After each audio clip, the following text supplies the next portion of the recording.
O Senhor esteja convosco. Ele está no meio de nós. Proclamação do Evangelho de Jesus Cristo segundo Marcos. Glória a vós, Senhor. Depois que João Batista foi preso, Jesus foi para a Galiléia pregando o Evangelho de Deus e dizendo: o tempo já se completou e o reino de Deus está próximo. Convertei-vos e crede no Evangelho. E, passando à beira do mar da Galiléia, Jesus viu Simão e André, seu irmão, que lançavam a rede ao mar, pois eram pescadores. Jesus lhes disse: segui-me, e eu farei de vós pescadores de homem. E eles, deixando imediatamente as redes, seguiram a Jesus. Caminhando mais um pouco, viu também Tiago e João, filhos de Zebedeu. Estavam na barca consertando as redes, e logo os chamou. Eles deixaram seu pai Zebedeu na barca com os empregados e partiram, seguindo Jesus. Palavra da salvação. Glória a vós, Senhor. Vamos nos sentando e cantando mais uma vez o refrão do salmo. Oferto ao Senhor, oferto ao Senhor, um sacrifício de louvor. Oferto ao Senhor, oferto ao Senhor, um sacrifício de louvor. Rogai por nós, Santa Mãe de Deus, para que sejamos dignos das promessas de Cristo. Queridos irmãos e irmãs, você presente aqui no Santuário do Pai das Misericórdias, estou com dó de quem não trouxe o seu cobertor nem a sua blusa, para suportar esse frio. Coisa boa, né, meus irmãos? Que bom, olha, você fica livre, eu só vou te dar uma informação que a gente sempre dá. Sabia que quem está se abanando aí, abanando-se, você produz quase 2 vezes mais o calor do que se você não estivesse se abanando, porque o seu corpo está fazendo esse movimento. Mas fica à vontade, né? Quem vai suar é você mesmo. Eu já estou aqui pagando meus pecados, olha aqui a minha roupa, né? Aí você escolhe como que você vai viver a sua purificação. Meus queridos irmãos e irmãs, queridos sacerdotes que concelebram comigo, o Evangelho de hoje é muito forte, muito bonito. Também a leitura lá atrás, eu não vou falar tanto da leitura por causa do tempo. Ela falou um pouco da promessa feita, né, a Ana, que era estéril, o filho que ela vai conceber depois, bem bonito. Mas o Evangelho de hoje é um Evangelho bem interessante, porque em primeiro lugar, o Evangelho de hoje fala de uma certa urgência, né? Você sabe que muitas vezes a gente entende que Deus faz as coisas com calma, com paciência, existe o tempo de Deus, sim ou não? Quem já ouviu essa expressão? É preciso esperar em Deus, o tempo das coisas. Já ouviu? Existem vezes nas quais Deus nos chama a viver a paciência, a progressão, o processo. Todavia, existem tempos nos quais Deus nos chama a uma urgência, a não perder tempo. É agora, levanta, vai, a porta abriu. Essa é a oportunidade. O agora de Deus, né? Porque veja bem, como que Jesus começou o Evangelho? Nós estamos aqui em Marcos, capítulo 1, a partir do versículo 14. Como que Jesus começou o Evangelho? Se cumpriu o tempo. O que isso significa? Se cumpriu o tempo. É do grego pleplerotai. O que significa se cumpriu o tempo? Se cumpriu o tempo. Cumpriu o tempo. Significa que o tempo foi levado à plenitude. Não é que acabou, é que começou uma fase nova. Se cumpriu o tempo, ou seja, agora é uma fase nova. Agora é um momento novo, agora é um imediatamente de Deus. Agora é o tempo da graça. Porque existem 2 palavras, né? Existiam no grego antigo, com o qual o Evangelho, o Novo Testamento foi escrito, 2 palavras para falar de tempo. Uma era cronos, de onde vem a palavra cronômetro, cronologia, que é o tempo natural, humano. E a segunda era kairos, que significava o tempo espiritual, o tempo da graça de Deus, o tempo no qual Deus entra na história. Então Jesus disse, se cumpriu cumpriu o tempo, é agora. Deus muitas vezes pede para que nós façamos as coisas com calma, é verdade.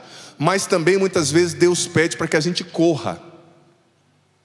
O Padre Jonas nos ensinava na Canção Nova que quando ele estava fundando a Canção Nova, muitas vezes ele se sentia como uma criancinha que vai correndo atrás do pai, porque o pai está andando com os passos grandes de um adulto, e a criancinha tem que se apressar para conseguir manter o mesmo passo do pai. Então o Padre Jonas, Monsenhor Jonas Abib, fundador da Canção Nova, nos ensinava que muitas vezes ele se sentiu assim. Deus estava correndo e ele tinha que correr atrás. E é fato, às vezes Deus quer que a gente espere e viva gradativamente, pacientemente. Mas muitas vezes Deus quer que você corra. É o momento da graça, se cumpriu o tempo, é agora, se cumpriu, não é? Depois ele fala, o reino está próximo, engiken do grego. O que significa estar próximo? Está aqui, sou eu. Eu estou aqui. Porque o que Jesus estava dizendo em outras palavras? Olha, tudo aquilo que foi profetizado lá no Antigo Testamento, tudo aquilo que foi falado mais de 3.000 anos atrás, quando a aliança foi feita com Abraão, tudo aquilo que foi profetizado através de Moisés, que viria um profeta superior a ele, para redimir o povo, para salvar o povo dos seus pecados, tudo isso está acontecendo agora. O reino de Deus está próximo, e reino não é um lugar, mas é a soberania de Deus, né? Basileia, é Deus que chegou, que está ali. Agora veja bem, eu vejo que essa palavra é profética para nós. O tempo está cumprido, o tempo se cumpriu. E veja bem, quando o tempo se cumpre, quando Deus começa uma nova estação na nossa vida, a gente tem que entender e virar a chave, simplesmente correr atrás. O Kairos é o agora de Deus. Porque imagina, aqui no Brasil, não sei onde você mora, mas em geral no Brasil as estações não são tão bem definidas. Mas existem lugares nos quais, eu estava num país há pouco tempo atrás, no qual o inverno era inverno, e as folhas das árvores todas morriam, né? A seiva ia para o caule ali, as árvores pareciam que tinham morrido. Nevava, e depois no verão era um calor insuportável, depois na primavera vinham as flores. Então imagina, vamos supor que até novembro fosse um frio medonho aqui no Brasil. Imagina se até novembro fosse frio e você tirasse aqueles seus casacos, sabe, que a senhorita queria mostrar para sua vizinha, que você tem aqueles casacos bonitos, né? Aquela bota, aqueles roupas de frio, aquele negócio que põe no pescoço, que eu esqueci o nome, que as mulheres usam, né? Echarpe, sei lá como é que fala. Isso aí. Aquela coisa ali, cachecol, tal. Seu cabelo no frio fica diferente, fica mais sedoso, né?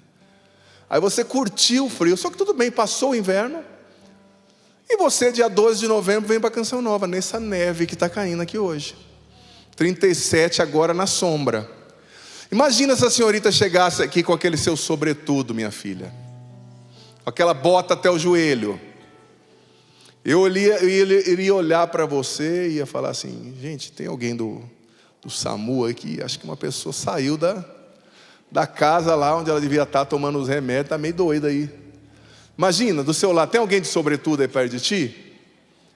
Por que não dá para usar o sobretudo no verão?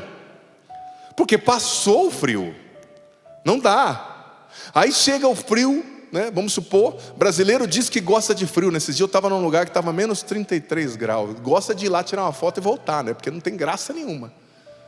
Sei lá fora, né? Você sente que o seu nariz está... Eu senti uma hora que eu achei que o meu nariz ia quebrar, né? Aquele nem é tão grande, tá? Se fosse um outro padre amigo meu, ladrão de oxigênio, ia quebrar mesmo, né?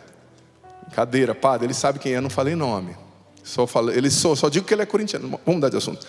Enfim, não adianta no inverno você ficar andando como se você estivesse na praia, né? Senhorita com seu maiozinho, o rapaz com aquele shortinho, imagina no menos 30, o que vai acontecer? Não dá, cada tempo é um tempo. E Jesus está dizendo, se cumpriu o tempo, começou uma etapa nova, é agora. E muitas vezes o que nos impede de viver o novo que Deus tem para nós, sabe o que é?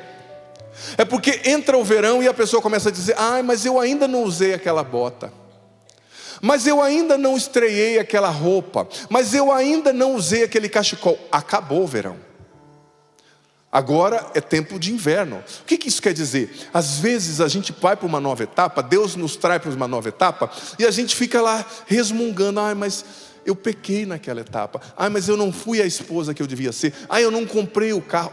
Ei, o que aconteceu no passado, fica no passado. Não dá para você ir para frente levando o peso das frustrações, das vitórias ou das derrotas da estação anterior.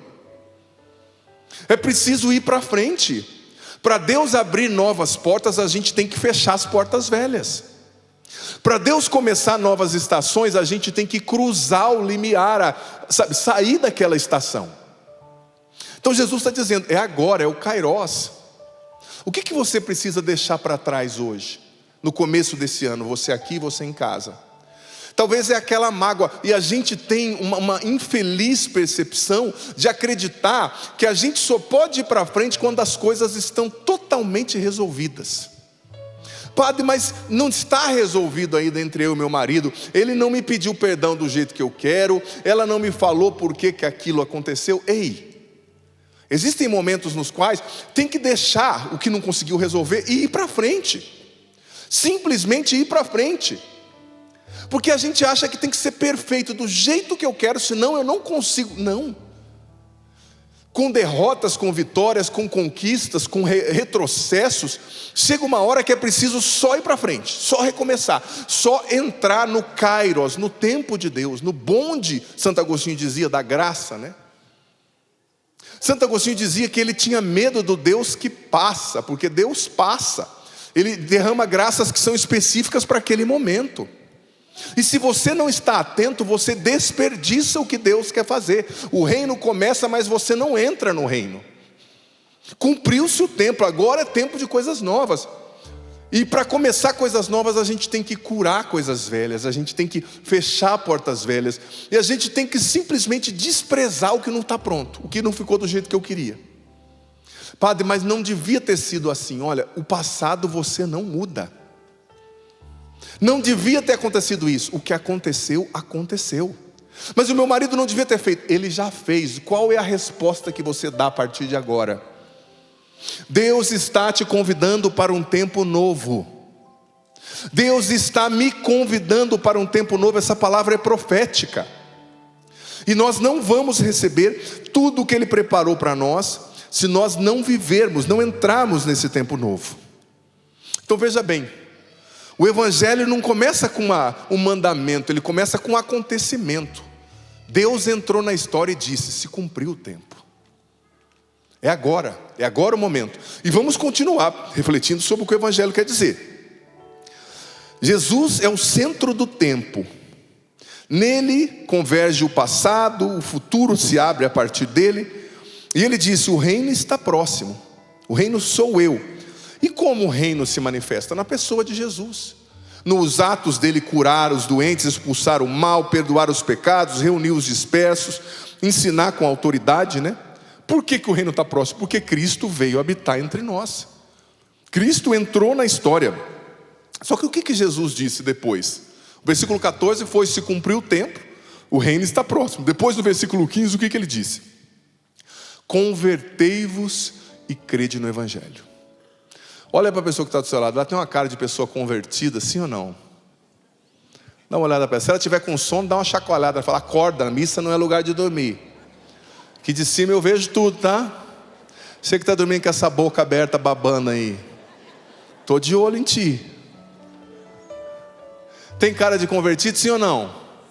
É, padre, é. Sua esposa, convertida, claro, mansa, igual um hipopótamo com fome. E esse marido organizado, um homem de iniciativa, igual o bicho preguiça depois do almoço. Eu sei, mas Deus está nos dando essa ordem, independente das nossas fraquezas. Convertei-vos. O que isso quer dizer? Cumpriu-se o tempo, O reino chegou, mas para que esse tempo novo se concretize na sua vida, com todas as graças, bênçãos desse novo tempo, desse novo estado, você precisa lutar para converter-se. E eu vou dizer para você, eu estou fazendo nesse ano um projeto chamado Leia o Catecismo Inteiro Comigo em um Ano, no meu canal no YouTube. Todos os dias eu estou lançando um livro, nesse ano inteiro, desde 1º de janeiro até 31 de dezembro, explicando o Catecismo da Igreja Católica inteiro.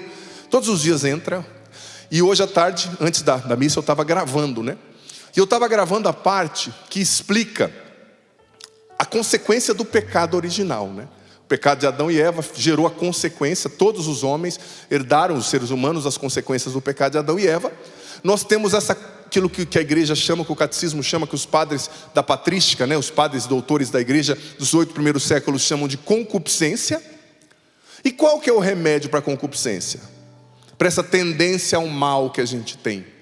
Porque todos nós trazemos uma tendência ao mal. Pode reparar, você não precisa ser expert, é só você ter o mínimo de sensatez para se auto-observar. Tem pessoas que têm a tendência para serem mansas, igual um hipopótamo com fome. Outras que são preguiçosas, para morrer de repente demora 6 anos e meio, né?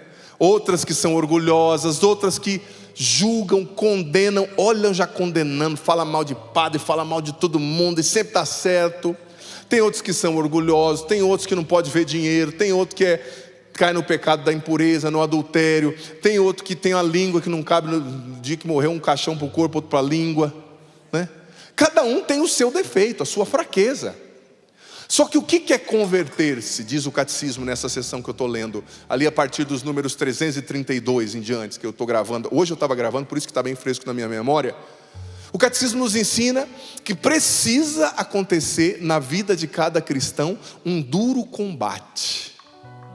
Claro, pelo batismo, nós recebemos o antídoto para não viver a morte que o pecado de Adão nos deixou, a consequência do pecado original. Nós passamos da morte para a vida, mas precisamos lutar para que nós não saiamos da vida e não voltemos à morte. Por quê? Porque as consequências do pecado original continuam em nós. A concupiscência, eu disse, as más tendências, cada um tem a sua. Então, conversão também, teologicamente falando, sobretudo patristicamente falando, né, a partir dos comentários dos doutores da igreja ali dos 8 primeiros séculos, ela é sobretudo uma luta. Um combate árduo, diz o catecismo que o padre estava lendo e gravando hoje, a partir do número 332 em diante, como eu disse. É um combate árduo. Quando chega ali perto do 413, número 400, 413 do catecismo, ele vai especificando isso, né? Combate árduo contra quê, gente? Contra quem? A conversão é um combate árduo contra você mesmo. Em primeiro lugar, é um combate árduo contra o nosso egoísmo. A gente só pensa, nós só pensamos muitas vezes em nós mesmos, na nossa vontade, no nosso cantinho, na nossa segurança, no nosso benefício. Não renunciamos para amar o outro, para fazer a esposa feliz, para fazer o pai feliz, para fazer a mãe feliz. Queremos tudo do nosso jeito, na nossa hora. O nosso egoísmo, a nossa vaidade, a nossa prepotência, a nossa dificuldade de pedir perdão, a nossa soberba, o nosso vício. Quanta gente viciada no celular, viciada nesses videozinhos de 30 segundos, fica 3 horas por dia e não reza um terço, não ouve a esposa, fica nesse joguinho. Quanta gente perdendo tudo nesses joguinhos de internet. Talvez você que está aqui ou alguém da sua família. São vícios, são más tendências, são desordenamentos interiores. Todos nós temos. E o que é conversão? É lutar. E numa luta, um dia você ganha, um dia você perde. Mas se você morre lutando, você vai para o céu. Um dia você anda 5 passos para frente, outro dia você anda 3 para trás, um dia 10 para frente, outro dia 12 para trás. Mas é preciso se levantar e lutar todos os dias contra si mesmo, contra a má tendência. Como eu disse, tem pessoas, me perdoe, que elas sentam no trono, tiram Deus e dizem: eu estou aqui para julgar. Talvez pessoas até que rezam o rosário, vão à igreja, jejuam, são práticas bonitas, mas essas pessoas não veem que elas estão caminhando para o inferno a passos largos, porque elas estão fazendo tudo que Jesus disse para elas não fazerem. Não julgueis e não sereis julgados. Não condeneis, com a medida que vocês medirem, vocês vão ser medidos. Santo Tomás ensinava que o vício da condenação é um pecado de idolatria, porque você tira Deus do centro e diz: eu sou Deus, eu vou dizer quem vai para o céu, quem vai para o inferno. Quanta gente que é assim? E eu não estou falando que não deve falar que pecado é pecado, que não deve corrigir, que não tem que falar que o errado está errado. Não é isso que eu estou dizendo, tem que falar sim. Mas eu estou falando daquela postura da pessoa que já sai, bate o olho, já na cabeça já condena, já sentencia, já manda o outro para os quintos dos infernos, né? Aquele lá não presta, olha aquela mulher, aquele. Quem é você? Quem sou eu para sentenciar os outros? Olha para a sua vida. Olhe para mim, eu olho para a minha vida. Você não tem pecado não, né? Imaculado na sua concepção, né? Quem é que é imaculado na concepção? Só Nossa Senhora. E ela não julgava ninguém. Quanto mais santo, menos julga. Quanto mais hipócrita, mais julga e mais condena. Sabe? E aqui eu não estou dizendo, veja bem, que hoje em dia as pessoas usam esse termo, não pode julgar. No fundo, muita gente usa esse termo dizendo, não pode pregar a verdade, não pode dizer que o errado é errado. Não é isso que eu estou falando. O errado é errado, o pecado é pecado, a Bíblia é a verdade, acabou. Não estou falando isso, eu estou falando daquela atitude interior que muitas pessoas têm de sair condenando os outros, falando mal. Pessoas até dentro da igreja. É um orgulho espiritual no fundo, é uma soberba. Porque no fundo a pessoa se acha tão maior, sabe? Tão boa, por isso que ela sai detonando todo mundo. Diferente da pessoa que diz, olha, aquilo é pecado, aquilo a Bíblia diz que está errado. Isso aí ensinar é uma caridade. Você está me entendendo, obviamente, eu tenho certeza. Então talvez o seu vício é julgar, é preciso lutar. Talvez o seu vício é que você é muito dinheirista, mão de vaca.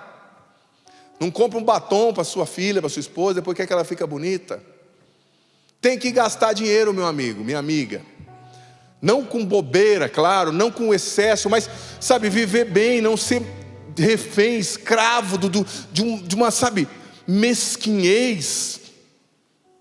Não é gastar demais, não é ser, sabe, consumista, mas nem 8, nem 80, né?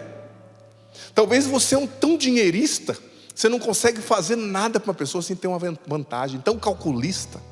Não sabe amar, não sabe ser grato, não sabe fazer nada com espontaneidade. Ou talvez você é uma pessoa, me perdoe, que tem a tendência à impureza, à bebida, ao vício, à droga, não sei. Lute contra você. Se converter isso, esse combate árduo. Lute também, dizia São João, contra o mundo. O que é contra o mundo? Dizia o catecismo também que o padre leu hoje.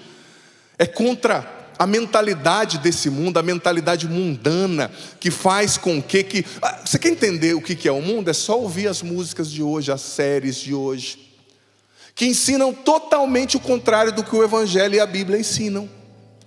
Que desconstrói o que é a família segundo o que Deus apresenta na Bíblia, que desconstrói a sacralidade do matrimônio, é uma sofrência, só falando de traição e romantizando o pecado.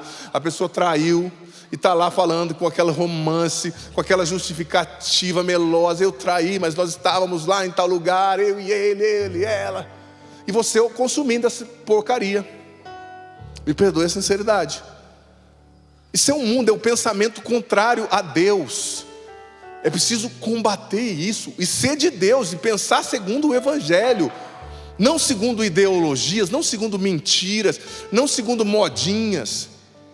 Mas se converter também é combater a mim mesmo, as minhas concupiscências, o mundo e também o diabo. É a tríplice dimensão, disse São João na sua epístola.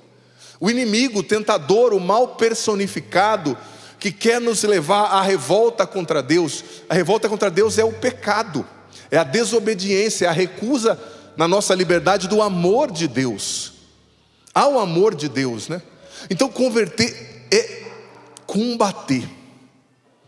Converter é combater. Repita depois do padre: conversão. Mas está muito fraco. Conversão é um combate. contra mim mesmo, as minhas más tendências, os meus vícios, o meu egoísmo, maldade, orgulho. É um combate contra o mundo, contra a mentalidade desse mundo que se levanta contra Deus. E é um combate contra o inimigo, contra o demônio, que trabalha dia e noite para me levar para o inferno e para destruir a minha família. Veja bem, isso é conversão. Só que depois de falar de Jesus falar convertei-vos, que mais que ele falou? Convertei-vos e crede. Pisteuté do grego. O que é crer, gente? O que é crer? O que significava esse verbo pisteuté? Fé como uma adesão. Não é só um aceitar ideias. Entenda bem isso aqui. Não é só um aceitar ideias, mas o que é crer? Esse verbo no grego significava uma adesão profunda. O que é uma adesão? É você aceitar o que a outra pessoa diz e assumir aquilo como a verdade que guia a sua vida. Então, para se converter, além de lutar, você tem que crer. Você tem que crer que Deus te ama. Você tem que crer que Deus é bom.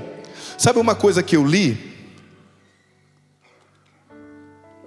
No catecismo hoje, quando eu estava gravando essas sessões, como eu disse, que entra todos os dias no meu canal nesse ano, e vão ficar os vídeos todos lá, você pode assistir quando você quiser, começar quando você quiser. Existe uma parte, eu li uma parte que é uma citação de Santo Agostinho, acho que no parágrafo 409, que dizia, número 409 do Catecismo da Igreja Católica, que dizia assim, que todo pecado, ele nasce de uma falta de confiança no amor de Deus, uma recusa ao amor de Deus. Então o que é fé? É você aderir a tudo que Deus te revela, é uma adesão, mas é você crer que Deus é suficiente para você. O pecado, ele nasce justamente dessa falta de confiança. É como se a pessoa dissesse, não, Deus não é o bastante para mim. Eu preciso de mais, eu preciso de muita coisa, eu preciso de muito prazer, eu preciso do adultério, eu preciso da impureza, eu preciso da depravação. Então, dizia Santo Agostinho, o pecado nasce justamente dessa desconfiança no amor de Deus, dessa desconfiança na providência de Deus, dessa desconfiança no cuidado de Deus. E Santo Agostinho, ainda lá no número 409 do Catecismo, diz, fazendo a analogia, que Adão e Eva, eles quiseram ser como Deus, comendo a maçã, né? Obedecendo ali a tentação do demônio, a sugestão do demônio, porque no fundo, inconscientemente, eles acreditavam que Deus não era o suficiente para eles, que Deus não era Deus o bastante para eles. Então vamos ser nós deuses, vamos ser deuses sem Deus, né? É a criatura que se revolta contra o Criador. O pecado é isso, é uma recusa fundamental da criatura, da sua dependência do Criador. É uma recusa obstinada do amor de Deus. O pecado não é brincadeira, gente. É um pecadinho. Não, o pecado, diz Romanos 6:23, que o salário do pecado é a morte. E o pecado é algo tão sério que precisou Deus se fazer homem, morrer numa cruz para vencer o pecado do mundo. Se ele fosse qualquer coisa, Deus não precisava ter morrido para vencê-lo. Então, fé, crer que Deus tem o melhor para mim. Então eu creio que Ele me ama, então eu obedeço, porque a consequência da fé, diz também o catecismo, lá no início, nas primeiras sessões, é a obediência. Se eu creio que uma pessoa tem o melhor para mim, se eu creio que uma pessoa é capaz de morrer por mim, se eu creio que uma pessoa me ama totalmente, eu não vou ter facilidade de deixá-la me conduzir, sim ou não? Sim ou não? Agora, se eu sei que alguém me odeia, que é o meu mal, eu vou ficar reticente, eu não vou obedecer. Então Deus está te dizendo, eu te amo com amor eterno, como ninguém te ama. Por que você resiste em me obedecer? Por que você resiste em acreditar em mim? Então, convertei-vos e crede no Evangelho. Só que depois disso nós vemos outra parte dentro do Evangelho, a segunda sessão, Jesus chamando os discípulos.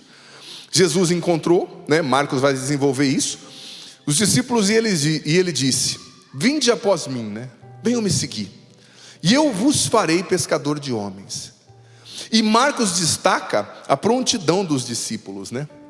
Imediatamente eles largaram as redes, os barcos, e seguiram Jesus. Imediatamente. Olha, em Marcos apresenta muito isso. Há momentos em que Deus bate a porta com urgência e pede uma resposta hoje, agora, imediatamente. Qual é a rede que você precisa deixar hoje para viver esse tempo novo? Qual é o barco que você precisa deixar hoje para viver esse tempo novo? Qual é o perdão que você precisa dar hoje para viver esse tempo novo? Qual é a confissão? Talvez para esse tempo novo começar, você tem que fazer uma confissão, confessando esses pecados de anos que você não confessa por vergonha do padre. Talvez para começar esse tempo novo, você precisa parar de reclamar por aquilo que aconteceu.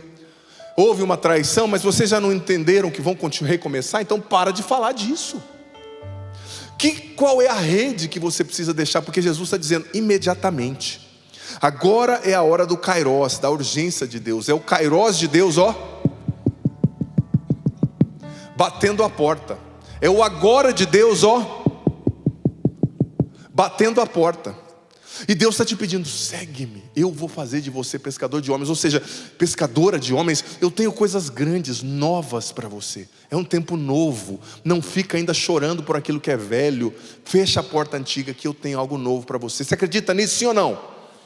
Então vamos aplaudir o Senhor que já está realizando isso, fazendo esse tempo novo acontecer na nossa vida. Vamos aplaudir o Senhor. E vamos ficar em pé. Orlando, nós podemos cantar inteira a música Minha Família será protegida pelo sangue de Jesus, aquela que nós cantamos no início. Vamos cantar desde o início, vamos cantá-la novamente agora inteira, né? Vamos fazer dessa oração o nosso clamor, gente. Mas antes disso, levanta o seu braço direito comigo e repita depois do Padre: eu renuncio. Eu renuncio. Em nome de Jesus. Em nome de Jesus. A tudo que me prende no pecado. A tudo que me prende no pecado. Na impureza. Na impureza. Na mentira. Na mentira. Nos laços do passado. Nos laços do passado. Eu renuncio em nome de Jesus. Eu renuncio em nome de Jesus. Todo vício. Todo vício. Toda brecha aberta. Toda brecha aberta. Toda falta de conversão. Toda falta de conversão. Toda falta de confiança no amor de Deus. Toda falsa de confiança no amor de Deus. Eu renuncio em nome de Jesus. Eu renuncio em nome de Jesus. Tudo que é da estação passada. Tudo que é da estação passada. Que me prende a um passado. Que me prende a um passado. Que Deus não quer mais na minha vida. Que Deus não quer mais na minha vida. Eu renuncio. Eu renuncio. A tudo que me fecha. A tudo que me fecha. Ao Kairos de Deus. Ao Kairos de Deus. Ao agora de Deus. Ao agora de Deus. Ao imediatamente de Deus. Ao imediatamente de Deus. Eu renuncio a tudo aquilo que me rouba da fé. Eu renuncio a tudo aquilo que me rouba da fé. A toda brecha ao mal. A toda brecha ao mal. A toda mentalidade mundana. A toda mentalidade mundana. A todo apego ao prazer. A todo apego ao prazer. Ao pecado. Ao pecado. Eu renuncio em nome de Jesus. Eu renuncio em nome de Jesus. Tudo que impede. Tudo o que impede. Esse tempo novo de acontecer na minha vida. Esse tempo novo de acontecer na minha vida. E na vida da minha família. E na vida da minha família. Pai, no nome de Jesus. Pai, no nome de Jesus. Eu me abro agora. Eu me abro agora. Totalmente. Totalmente. Para viver o que o Senhor tem para mim. Para viver o que o Senhor tem para mim. Para viver esse Kairos. Para viver esse Kairos. Esse tempo da graça. Esse tempo da graça. Este agora. Este agora. Não me deixa perder, Senhor. Não me deixa perder, Senhor. Por favor. Por favor. Tudo que o Senhor tem para mim nesse tempo. Tudo que o Senhor tem para mim nesse tempo. A concretização das tuas promessas. A concretização das tuas promessas. A realização dos teus sonhos na minha vida. A realização dos teus sonhos na minha vida. Não me deixa perder, Senhor. Não me deixa perder, Senhor. Faz a tua vontade. Faz a tua vontade. Não me deixa perder. Não me deixa O perder. tempo da graça. O tempo da graça. O bonde da graça. O bonde da Que graça. sempre passa. Que sempre passa. Senhor, me tira tira Senhor, me de tira tudo que me afasta de ti. de tudo que me afasta de ti. Eu te imploro, Deus, Eu te imploro, Deus, realiza a tua obra na minha vida. realiza a tua obra na minha vida. Cumpra o teu reino na minha vida. Cumpra o teu reino na minha vida. Fecha as portas para o pecado, Fecha as portas para o pecado, para mentira, para a mentira, para impureza, para a impureza, na minha mente, na minha mente, no meu coração, no meu coração, na minha vida. na minha vida. Retira da minha vida Retira da minha vida as pessoas erradas, as pessoas as erradas, oportunidades erradas, as oportunidades erradas, tudo que me afasta de ti. tudo que me afasta de Eu ti. quero te obedecer. Eu quero te Eu obedecer. quero viver o teu Kairos totalmente, Deus. Eu quero viver o teu Kairos totalmente, Deus. Quando eu não conseguir caminhar, E quando eu não conseguir caminhar, por favor, me arrasta, por favor, me me arrasta, leva no colo, me leva no colo. não me deixe perder Não me deixe perder tudo que o Senhor preparou para mim, Pai. tudo que o Senhor preparou para mim, Pai. Em nome de Jesus. Em nome de E Jesus. restaura a minha casa, E restaura a minha e casa. liberta a minha família, E liberta a minha e família. faz esse tempo novo acontecer E faz esse tempo novo acontecer na vida dos meus. na vida dos meus. Em nome de Jesus. Em nome de Jesus. A minha família está protegida A minha família está pelo protegida preciosíssimo sangue de Cristo. pelo preciosíssimo sangue de Cristo. Amém. E com os Pelo braços erguidos, vamos cantar. poder do sangue de Jesus, maldições são quebradas. Pelo poder do sangue de Jesus, o inimigo é derrotado. Pelo poder do sangue de Jesus, muralhas cairão. Pelo poder do sangue de Maldições Jesus, são quebradas, aliás. Maldições são quebradas. Levante seus braços e canta com fé. Pelo poder do sangue de Jesus, o inimigo é derrotado. Pelo poder do sangue de Jesus, Na sua família, o inimigo é o derrotado. inimigo é derrotado. Pelo poder do sangue de Jesus, nenhum mal resistirá. Solta a voz. Pelo poder do sangue de Jesus, nenhum mal resistirá, nenhum mal resistirá. Pelo poder do sangue de Jesus, a vitória chegará. Pelo poder do sangue de Jesus, a vitória chegará, a vitória chegará. A minha família está protegida. Canta isso forte. Pelo sangue de Jesus, a minha família está protegida pelo sangue de Jesus. A minha família está protegida. Solta a voz. Pelo sangue de Jesus, força. Pelo sangue É a sua oração. de Jesus, Creia nisso. a minha família está protegida pelo sangue de Jesus. Suas vozes agora, eu quero ouvir você. A minha família está protegida. Solta a voz, força, creia. A minha Mais forte. Pelo sangue de Jesus. pelo sangue de Para encerrar, a minha família. a minha família está protegida pelo sangue. Jesus, Maria e José. A nossa família, vossa é.